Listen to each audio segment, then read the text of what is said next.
Assalamualaikum warahmatullahi wabarakatuh. Selamat siang dan salam sejahtera untuk kita semua. Selamat datang di video presentasi mata kuliah Sistem Basis Data saya.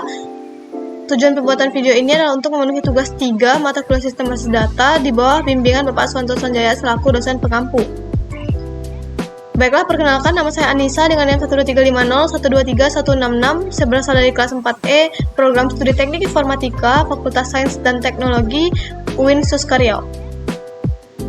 Nah, pada kesempatan kali ini saya akan menjelaskan dan mempraktekkan tentang stored procedure dan stored function di MySQL. Stored procedure dan stored function di MySQL adalah blok kode SQL yang disimpan di dalam database dan dapat dijalankan berulang kali.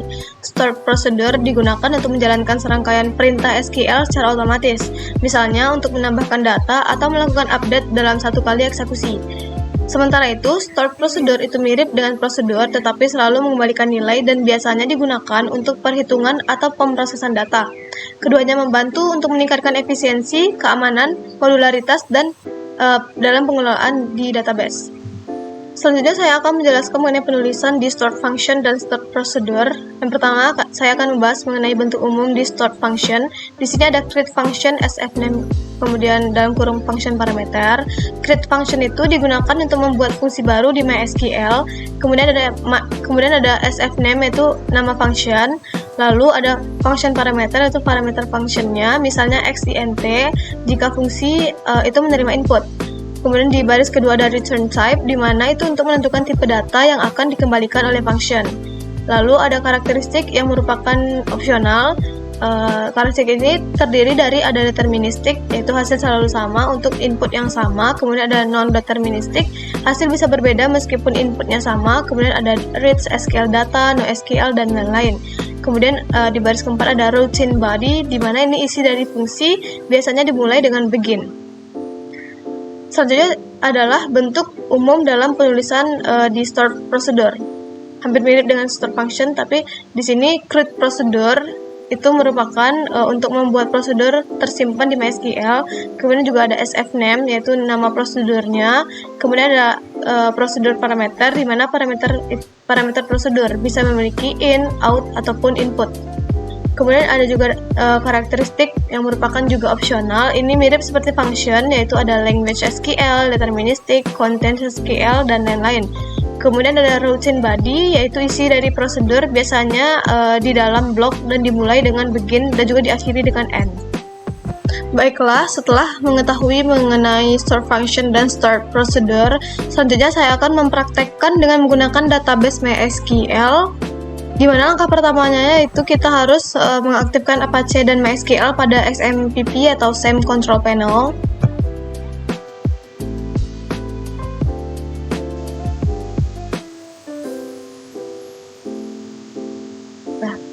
Kemudian masuk ke sini. Ini saya menggunakan Microsoft Edge, kemudian masuk ke localhost. Lalu ambil phpMyAdmin. Nah, di sini saya menggunakan data mahasiswa di tabel mahasiswa. Menggunakan database mahasiswa, dan di tabel mahasiswa di sini sudah ada tabelnya, di mana itu meliputi ada name, nama, dan kelas. Jadi saya akan membuat sebuah function untuk menghitung jumlah siswa berdasarkan kelasnya. Kemudian saya juga menggunakan tools yang akan saya gunakan untuk membuat functionnya, yaitu dengan command line atau CMD. Yang pertama itu buka CMD.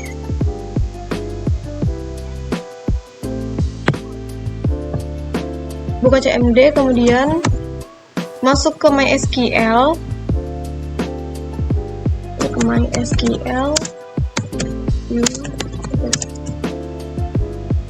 Saya tidak menggunakan password, berarti langsung masuk ke port. Di SAM itu terlihat port database-nya berapa, 3307. Nah, di sini saya sudah terkoneksi dengan MySQL-nya. Kemudian masuk ke data mahasiswanya.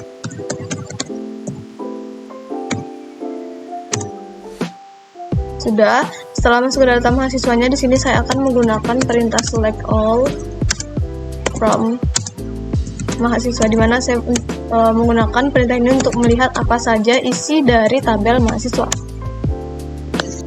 Nah, di sini terdapat 17 row, di mana 17 row ini terdapat berarti 17 data mahasiswa yang terdiri ada NIM, nama, dan kelas. Dan saya akan membuat function untuk menjumlahkan mahasiswa tersebut berdasarkan kelasnya. Yang pertama yaitu masuk dulu delimiter $,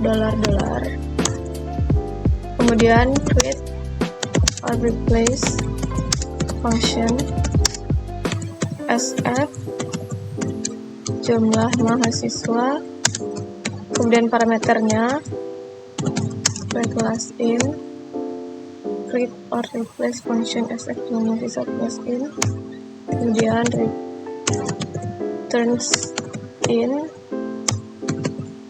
deterministic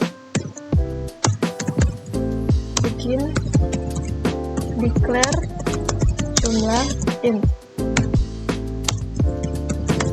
select count as jumlah mahasiswa itu jumlah from mahasiswa where kelas sama dengan p_class. Select count all as jumlah mahasiswa ke dalam jumlah dari tabel mahasiswa, di mana itu diambil dari parameternya. Oke, kemudian return jumlah, lalu n $. Nah, query oke, berarti ini tidak ada error. Langkah selanjutnya yaitu select, karena function itu untuk memanggil function menggunakan select. SF jumlah mahasiswa, masukkan parameternya. Contohnya di sini saya akan menghitung jumlah mahasiswa dari kelas 1. Berarti parameternya 1 lalu $.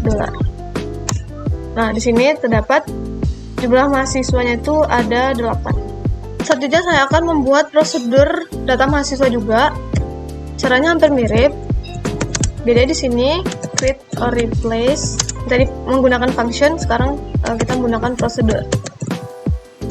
SP, kalau tadi SF, kalau prosedur berarti SP jumlah mahasiswa. Lalu parameter prosedur ini menggunakan in, kemudian p_class in. Create or replace prosedur jumlah mahasiswa in p_class in. Oke, begin declare continue handler for 1054. Begin select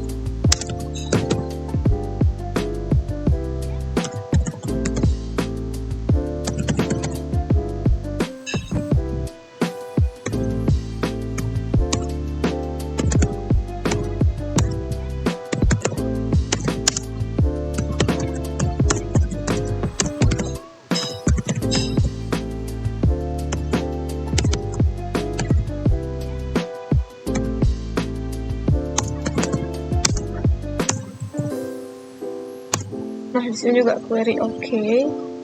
Nah, kalau memanggil function itu menggunakan select, nah kalau prosedur itu kita menggunakan call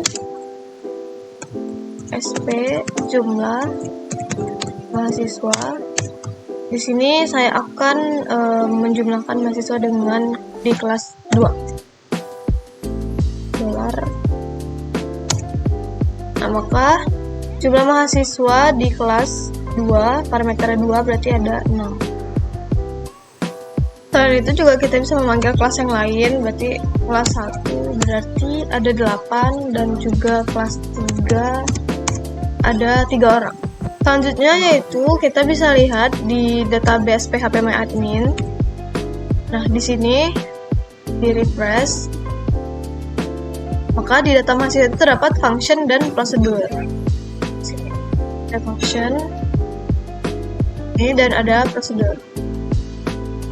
Plusnya menggunakan phpMyAdmin ini, jika ingin mengeksekusi lagi, kita tidak perlu di CMD lagi. Di sini ada execute.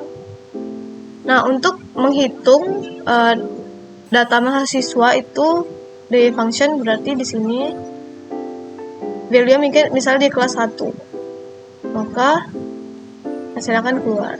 Di kelas 1 itu ada 8 siswa. Begitupun dengan prosedur. Execute. Misalnya di kelas 3.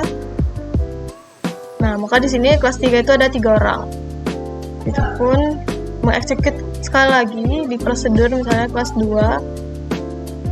Nah, di kelas 2 ada 6 orang. Begitupun dengan function. Baiklah, sekian dari saya mengenai store function dan store prosedur. Maaf apabila terdapat kesalahan dalam pengucapan maupun penjelasan. Terima kasih sudah menonton dan wassalamualaikum warahmatullahi wabarakatuh.